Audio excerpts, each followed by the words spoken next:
Hello everyone and welcome back to another Star Wars figure review. Today we're taking a look at another Black Series 6-inch figure. This time around it is Obi-Wan Kenobi from the TV series of the same name. This is a figure that I'll admit I wasn't initially planning on picking up right away. I'm of the mindset that I've got a ton of Obi-Wans in the collection and this one wasn't really different enough from any of the others to warrant a purchase. You know, there's nothing, in my opinion at least, particularly exciting about his costume in this iteration of the character. So I was planning on holding off until this one maybe dropped a little bit in price and maybe pick him up on sale. But he was a bit of an impulse buy. I walked into Smith's the other day, saw him hanging on the pegs, which I wasn't expecting in itself, and you know, got a chance to look at the figure, see what it was all about, and just thought, you know what, I'm going to grab it because it's really good. is the long and short of it, really. Hasbro have done a really good job with this guy. The accessories are really good. There are a couple of issues that I've got, which I'll touch base on in a little bit. But the accessories, yeah, really, really good. The soft goods on this one, really nice. And the head sculpt, while it's a little bit off in my opinion, I feel like there have been some adjustments made that didn't really need to be. It's a faithful likeness, and overall, it's a really impressive figure.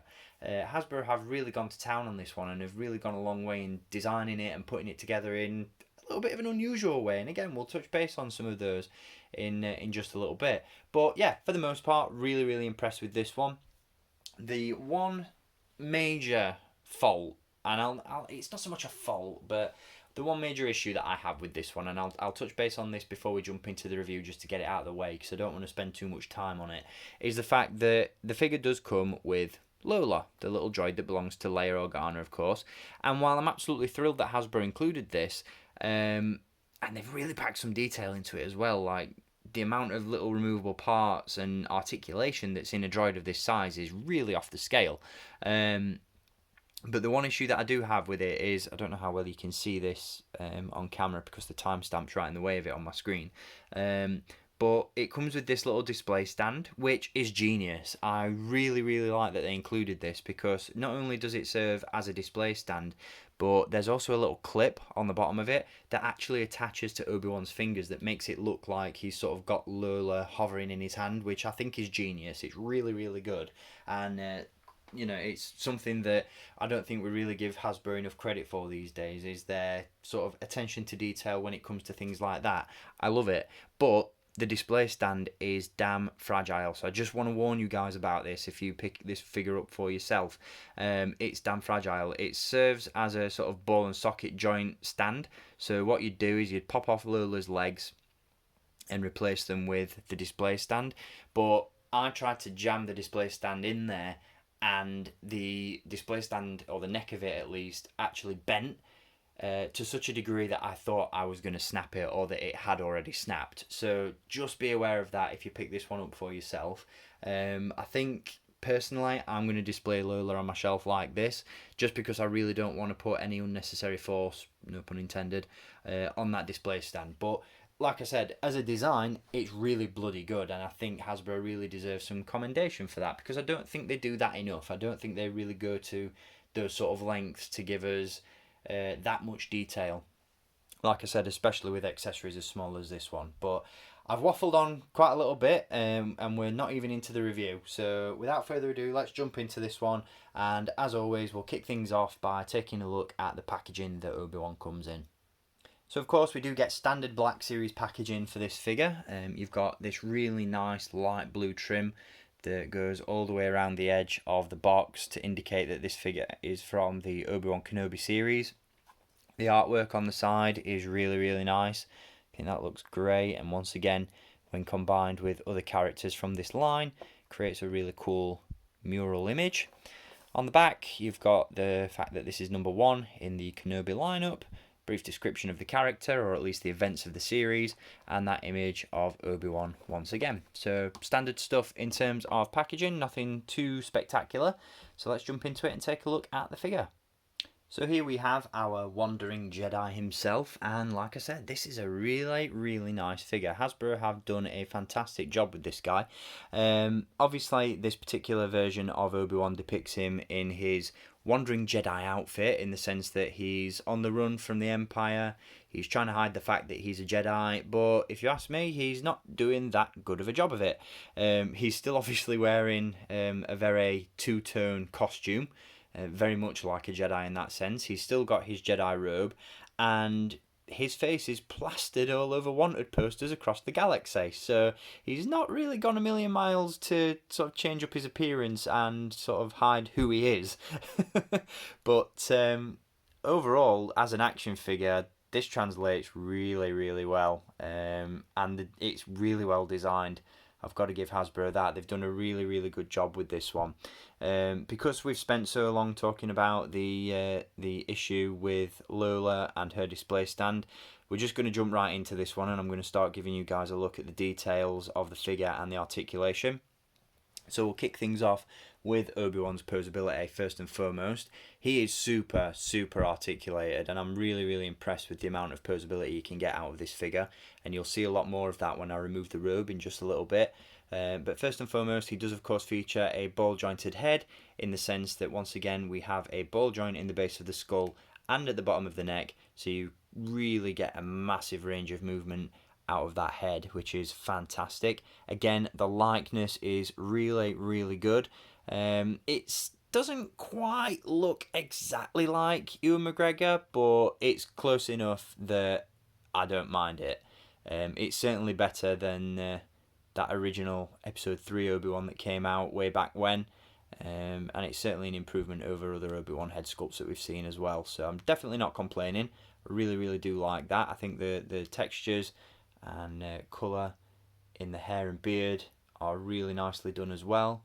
The eyes look fantastic. Yeah, it's a decent head sculpt. I think this is one where it actually weirdly looks better on camera than it does in person, which is strange, but it does. So yeah, back to articulation. Obviously, you've got that articulation in the head. We have hinges and butterfly joints at the shoulders, and I really want to touch base on this a little bit more in just a little bit, because there's a really interesting feature going on with the torso that I want to elaborate a little bit more on. He also has hinges at the elbows and at the wrists, although the sleeves do hinder a little bit of that articulation. As you can see, they overlap the wrists quite a bit, so you don't get a massive range of movement out of those, which is unfortunate, but never mind. We have a nice ball joint at the torso, as you can see, or at the waist. We have hinges at the hips and a swivel cut, as always, at the upper thigh, a hinge in the knee, and a hinge and rocker at the ankle. And like with most recent Black Series figures, none of the pins in those articulation points are visible, which goes a really, really long way, in my opinion, to add to the realism of the figure. So really, really impressed with the articulation. I'll give you a bit of a better look at what's going on underneath Obi-Wan's robe in just a little bit. But yeah, for the most part, really, really cool. Now, in terms of accessories, I did touch base earlier in the review that he does come with Lola. We'll take a little bit more of an in-depth look at her in a little bit. But he does, of course, come with his lightsaber, which once again doesn't go a whole long way in hiding the fact that he's a Jedi. But that is a really nice sculpt, and it's really well painted as well. You've got all those silver, black, and gold highlights on there, which really stand out nicely. You've got a peg hole, which can, of course, allow the lightsaber to be attached to Obi-Wan's belt, which is always good, and the blade can be removed from the hilt. Once again, it's got a really nice, vibrant blue blade, which really goes a long way to help this figure stand out on a shelf. And he also comes with a blaster pistol as well. Very uncivilized weapon, but that can be placed inside his holster on his belt as well. So really cool accessories, and like I said, we'll touch base on Lola before we wrap up the rest of the review. But in terms of detail, like I said, I really, really like this figure. We've already touched base on the head sculpt, which is, again, really, really good. And there's some great detail going on in the hair. You've got a really nicely sculpted shirt, belt, nice textures on that holster there as well, and of course some nice detail on his boots. A little bit of weathering wouldn't have gone amiss. I would have liked to have seen some dirt around the boots and some sand up the pants, but nevertheless still very, very nice looking indeed. And I'm just going to quickly remove the robe because I want to touch on a really interesting feature of this figure that I actually wasn't expecting to see, and that is the fact that the shirt Obi-Wan is wearing is actually a separately sculpted piece, and as you can see, it just slots over the head, over the figure, which is really weird. I didn't expect them to do this. I would have thought that the torso would have just been one separately sculpted piece, but no, the shirt and the chest are two completely separate pieces, and I don't know how well it shows, but as you can see, the shirt is made of this soft rubbery plastic, and when you give it a squeeze, you can feel the air underneath it, which again leads you to believe, like I said, that it is a separately sculpted piece, which is really, really good. I love that. It allows for extra posability in the shoulders, and it just creates a little bit more of a realistic look. I really, really like that. I think that's really unusual, but really, really cool. So kudos, Hasbro. Kudos. You've done very, very well with this figure. I really, really like it. So that is Obi-Wan. Of course, the soft goods robe allows you to pose in with the hood up as well. I'll give you a look at that in a little bit. But before we wrap this one up, let's just take a quick look at Lola. So here is Leia's little droid Lola, affectionately named after Carrie Fisher's real-life pet bird, from what I've been led to believe.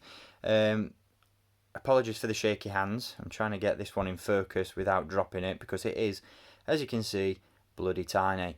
I really love the amount of detail that Hasbro have put into this one though. As you can see, around the back, you've got some wiring and circuitry in there, but these little flaps are individually articulated, which is an incredible feature. Wasn't really necessary. If it wasn't like that, if it wasn't that way, I wouldn't have complained, but the fact that they included that is insane. That is just a level of detail on a completely different scale. Really, really like that. As you can see as well, you also got this little sort of buzzsaw attachment, very R2 reminiscent, and that can pop out, which again, detail I wasn't expecting. And she does come with a little set of legs as well, which, like I said earlier in the review, pop out and can be replaced with that display stand, and I'll give you a look at that alternate pose towards the end of this video. But yeah, really, really cool little feature. I love the fact that this has been included, and yeah, credit where it's due, Hasbro. You don't get things right very often these days, but when you do, you really go above and beyond. So yeah, very impressed with that. Very impressed indeed. So there we go. That concludes my review on our Wandering Jedi Obi-Wan Kenobi. Really cool figure. Really, really cool figure. He's a lot of fun to pose. He's got some great detail. And I know I said at the beginning of the review that I was probably going to display Lola with her legs plugged in. But now that I've set this up, this looks really cool. I really, really like it. This is what I was talking about with Lola's little feature with regards to the display stand, is the fact that the stand itself actually clips onto Obi-Wan's fingers, which I think is an absolute stroke of genius. Really, really good. So yeah, I definitely think this is how I'm going to display this figure on my shelf. Like I said, the blaster can be stored away in the holster, and you can pose him with his hood up. I do still stand by the fact that I think these soft goods robes need to be wired so that you can get them in more natural poses, but as far as soft goods go, this is definitely one of Hasbro's better attempts, and like I said, on a shelf, this guy looks absolutely phenomenal. So yeah, really, really impressed with this figure. I think you guys will be as well if you pick it up, and as always, there is a link below down in the video description where you can add this figure to your own collection. So I'd like to thank you all for tuning in. Sorry if this one's gone a little bit too long, but there was a lot of detail to cover, and I hope I've touched base on all of it for you. So until my next review, as always, thank you guys for watching, keep collecting, and may the Force be with you.